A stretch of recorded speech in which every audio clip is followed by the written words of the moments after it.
Bonjour à tous, donc une petite vidéo pour vous montrer l'évolution de la ferme. La ferme où actuellement on fait surtout du maraîchage. On a commencé cette année, hein, donc on est au tout début. On s'est lancé même un peu tard parce qu'on ne pensait pas avoir tout ce qu'il fallait pour commencer plus tôt, notamment la fertilité du sol. On avait un doute, on a mis beaucoup de broyat à l'automne dernier, on n'était pas sûr qu'il se décompose, enfin bref. Du coup on a commencé un peu tard, mais on commence à récolter les premiers légumes et donc je vais vous montrer ça. Donc ici on a les courgettes. Donc on a à peu près 50 pieds de courgettes et on a commencé à les récolter il y a une semaine et on récolte à peu près une courgette comme ça par pied chaque jour. Je vais vous montrer.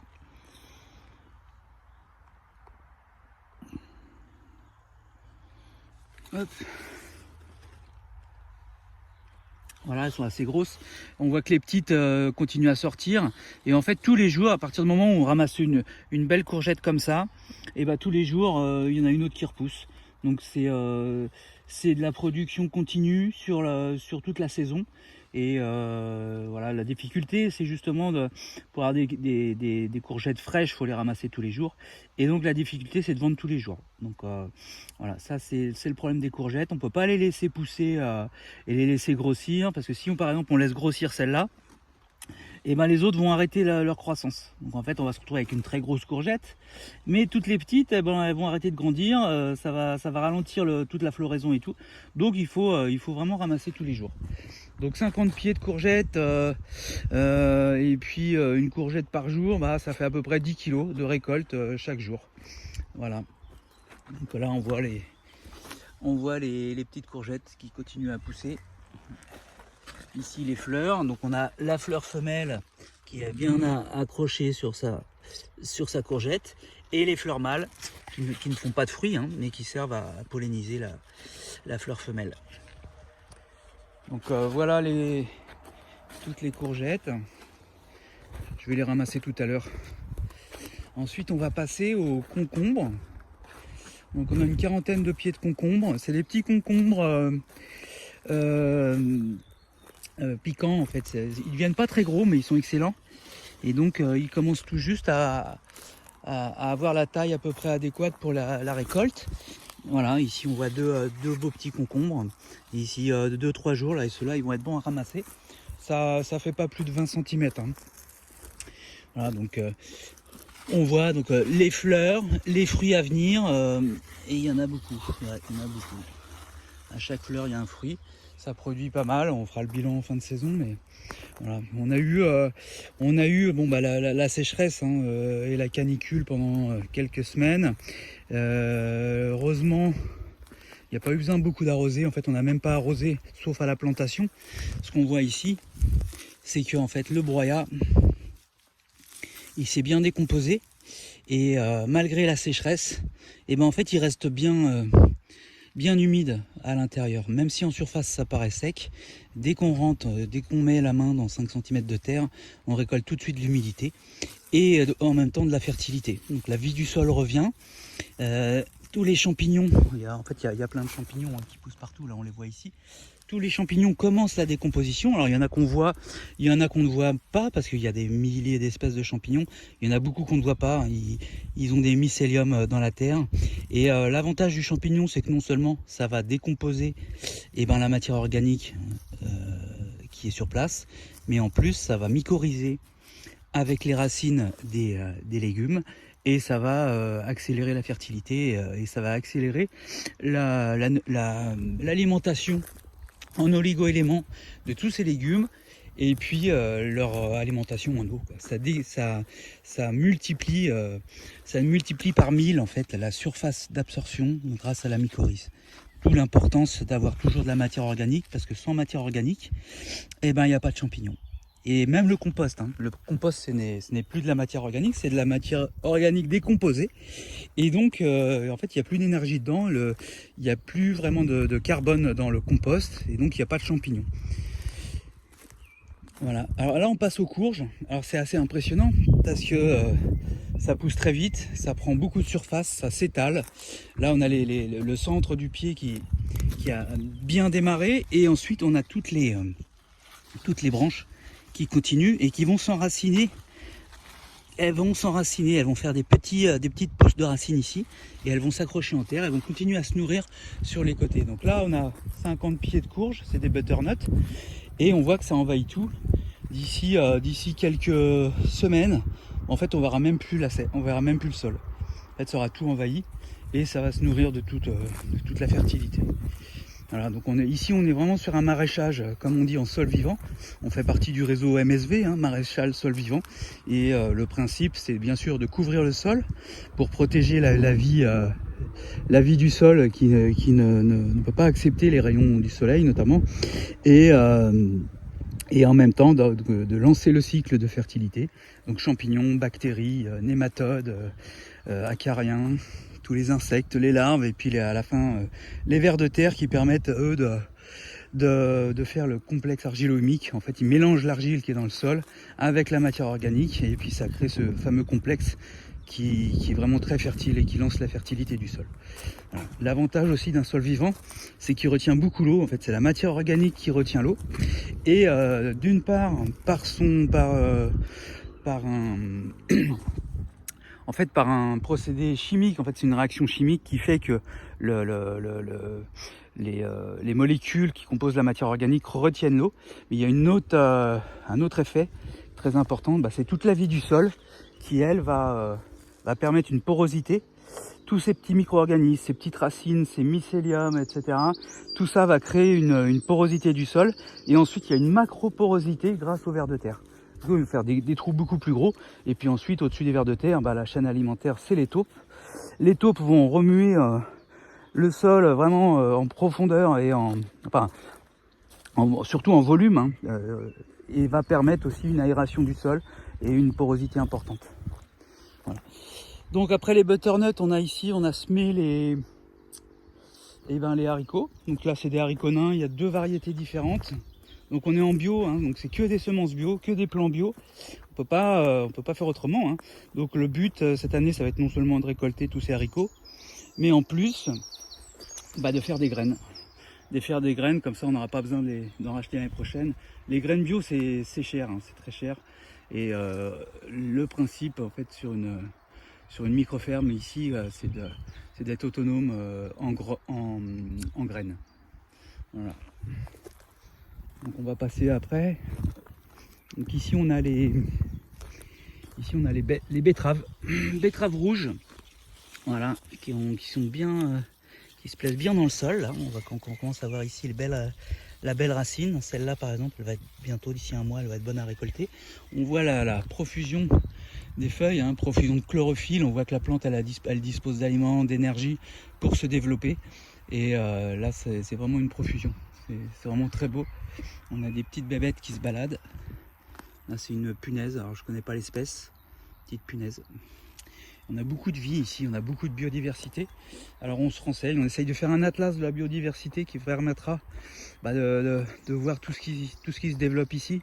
Qui n'existe pas encore, mais qui pourrait se développer dans les années à venir grâce justement au sol vivant et au respect de la nature. Zéro traitement, zéro phyto, zéro produit chimique. On est en bio et en plus on traite même pas ni à la bouillie bordelaise ni à rien d'autre. On laisse la nature faire, on observe, et ce qu'on espère, c'est qu'on verra l'équilibre naturel se faire. Les ravageurs, il y en aura certainement, mais il y aura aussi les prédateurs des ravageurs, et ça c'est l'équilibre qui doit se créer naturellement. En fait à la fin on ne devrait même plus intervenir, on pourrait laisser pousser tout seul et obtenir la fertilité à partir du moment où on apporte cette matière organique qui est indispensable. Alors ici on a les blettes, donc les blettes blanches, les blettes poires et rhubarbe. En fait c'est des blettes rouges, Et puis qu'est-ce qu'on voit? Ici par exemple il y a un pourpier qui s'est semé, on ne sait pas comment, il est arrivé tout seul, il s'est semé là et il est heureux. Un autre petit pourpier ici, ça c'est, pour ceux qui connaissent, c'est excellent dans les petites salades, en complément des salades. On va passer à la suite. Donc là on a les choux rouges. Donc ça c'est les récoltes pour l'automne, hein. Alors ils ont un peu de mal quand on les a plantés, il a fallu vraiment arroser souvent pendant la canicule. Mais ça, là, ça y est, c'est parti. Ils ont fait des racines assez importantes. Donc les racines sont bien descendues en profondeur dans le sol. Et puis maintenant c'est autonome en eau, hein. On n'a plus besoin d'arroser, c'est fertile, ça va chercher l'eau tout seul et c'est autonome. Alors on fait juste attention parce que les papillons blancs qu'on appelle la pierrite du chou, eh ben ils en raffolent. Ils raffolent des crucifères, hein, notamment des choux.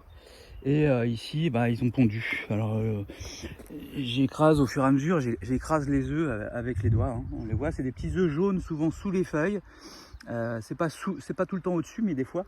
Et donc on les voit. Alors, quand on les voit, on les écrase. Là, on en voit un petit là qui est là, ici, là, un petit jaune. Hop, on les écrase comme ça. Et de toute façon, s'il en reste, après le traitement ultime, c'est le Bacillus thuringiensis. Donc c'est un traitement bio, hein. C'est pas dangereux du tout pour les autres espèces.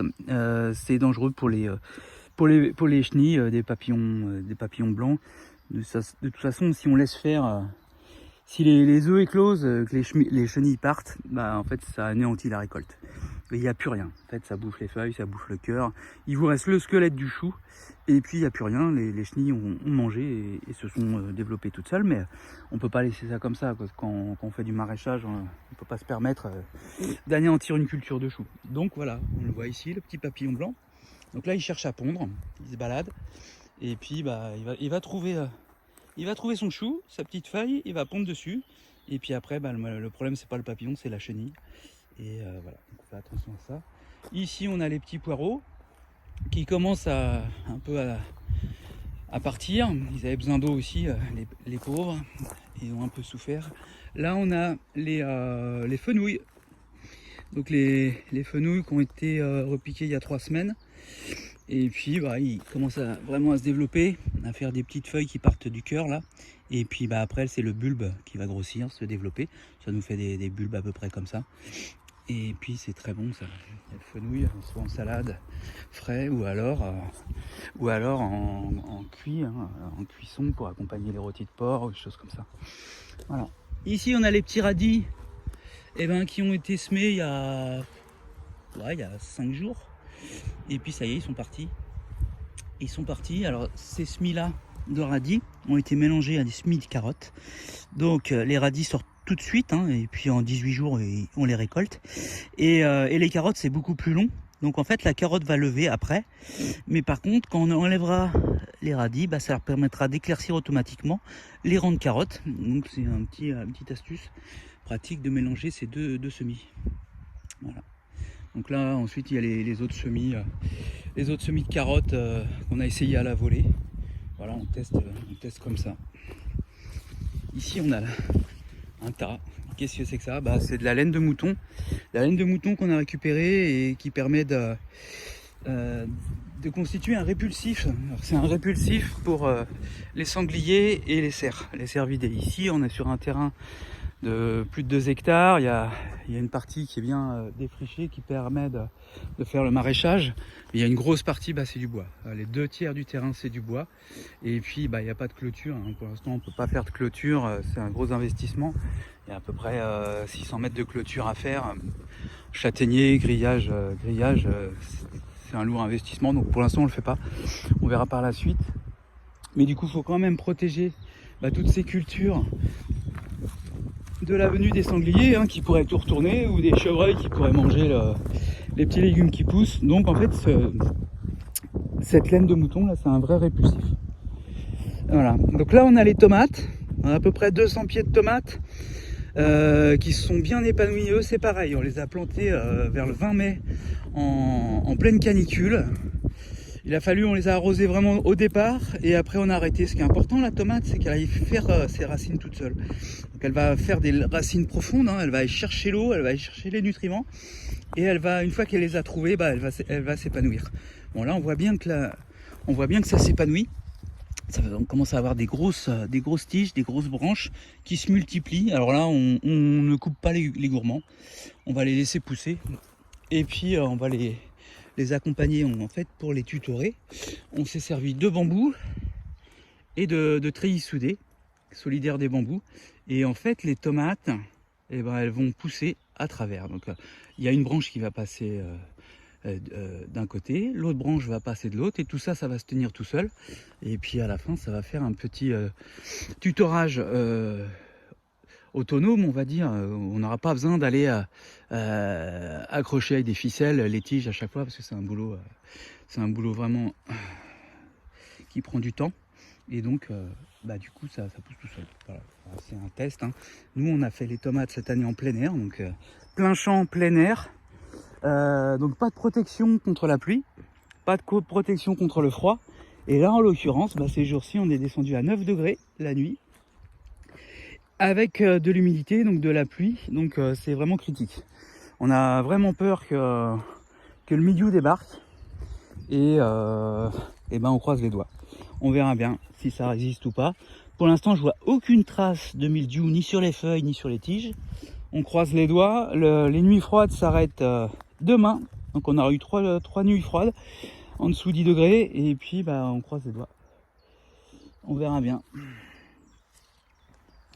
Bon, on n'a pas pu les faire en serre, puisqu'on n'a pas de serre. Bon, les serres, c'est pareil que les clôtures.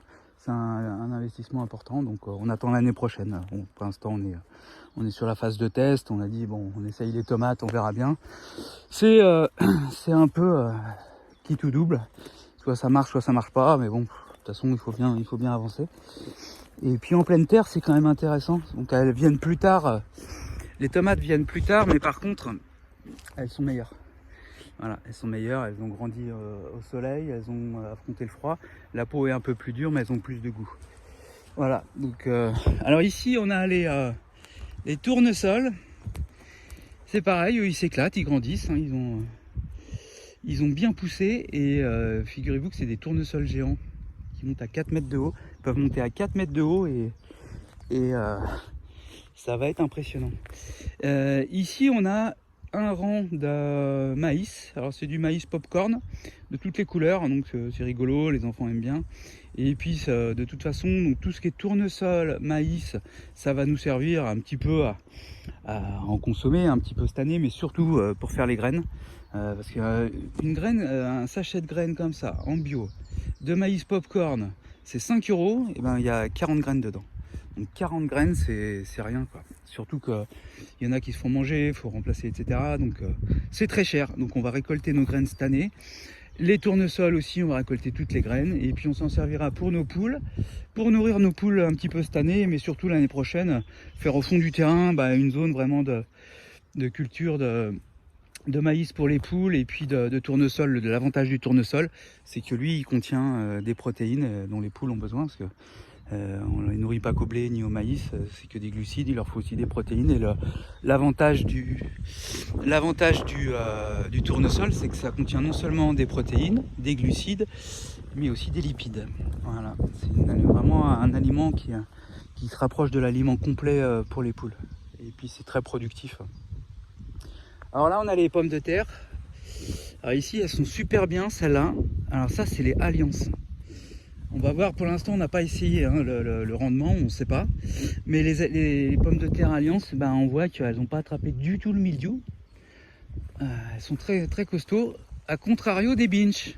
Voilà, donc les binch, elles sont super. C'est la patate que tout le monde connaît, qui permet de faire notamment les célèbres frites. Les frites de Belgique, et avec les binch. Mais voilà ce qu'on voit tout de suite là. Voilà, ça c'est le mildiou. Donc les patates, celles-ci, les binch ont bien attrapé le mildiou. Par contre, les Alliances, elles n'ont pas un brin de mildiou. Pourtant, elles ont été plantées vraiment en même temps. Celles-ci, là, ces deux variétés, elles ont vraiment été plantées en même temps. Ici, on a les Mona Lisa. Alors, les Mona Lisa sont excellentes. C'est des patates à tout. Elles sont assez grosses. On peut les faire non seulement sauter, on peut les faire à l'eau, et on peut les faire aussi pour les frites. C'est des grosses patates, donc c'est super. Donc là, celles-là, elles attrapent aussi le mildiou, mais moins que les binch. elles sont un peu plus résistantes. Et puis de toute façon, c'est moins grave. Parce que là, vraiment, on est au moment de la récolte. Là, elles arrêtent de pousser. Maintenant, elles vont envoyer les sucres dans les bulbes en terre. Et donc, c'est pas grave. C'est le mildiou maintenant. De toute façon, c'est presque normal. Et puis, voilà, les dernières variétés. Donc là, on a les Celtianes. Donc, elles ont une sale tête. Parce qu'effectivement, elles aussi ont attrapé le mildiou. Mais c'est pas grave non plus. Parce que de toute façon, c'est le moment de la récolte. D'ailleurs, on a déjà commencé à les récolter. Et c'est impressionnant. En fait, on a presque 2 kilos de pommes de terre par pied. Alors, on va regarder ici. On va récolter un pied pour voir. Et on va gratter. Donc là, on a des petites bien fermes. Voilà, et le pied fini. Et puis, on a des grosses patates. Voilà. Donc, on va les creuser. Vous voyez qu'il y a quand même tout le monde qui se nourrit, même ça c'est les limaces qui ont attaqué. Mais c'est pas grave, grosso modo dans la récolte, c'est pas grand chose, des attaques de limaces. Voilà, donc là on y va. C'est un peu la chasse aux œufs, les enfants adorent ça. Aller chercher les patates en terre. C'est très rigolo. Il faut aller gratter.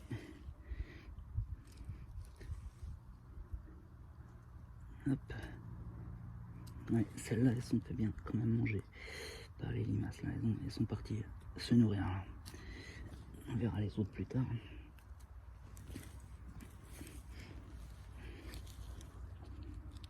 Voilà, donc là, il n'y a pas 2 kilos par pied. Ce pied-là, il est un peu faiblard. Mais les autres, il y en a plus. Voilà. On va en déterrer un deuxième pour voir. Hop.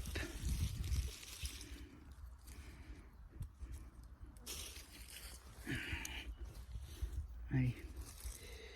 Ouais, c'est le moment de les récolter là. Ah, ça commence à être attaqué. Voilà, les belles pommes de terre. Elles sont pas trop grosses les Celtianes. Elles restent d'une taille assez intéressante. Alors il y a des petites, des plus grosses bien sûr, mais il y a beaucoup de petites, ce qui permet de les faire empoiler. C'est excellent.